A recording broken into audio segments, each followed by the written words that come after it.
بسم اللہ الرحمن الرحیم۔ حابیل کے قتل ہونے پر حضرت آدم علیہ السلام کو بہت صدمہ پہنچا۔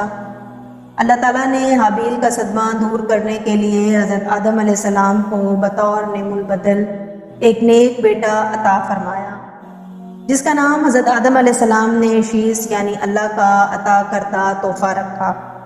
محمد بن اسحاق رحمۃ اللہ علیہ بیان فرماتے ہیں کہ جب حضرت آدم علیہ السلام کی وفات کا وقت قریب آیا تو انہوں نے اپنے فرمانبردار بیٹے حضرت شیس کو حق کے دعوت تبلیغ کی وصیت فرمائی اور انہیں دن رات میں کی جانے والی عبادات کی تعلیم دی۔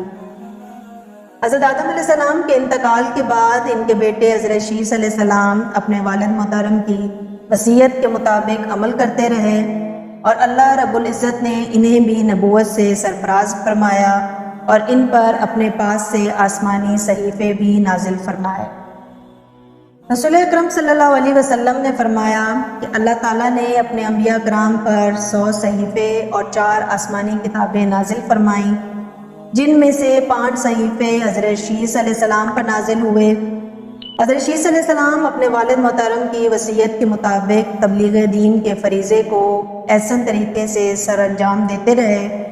جب ان کی موت کا وقت قریب آیا تو انہوں نے اپنے بیٹے انوش کے حق میں وصیت فرمائی۔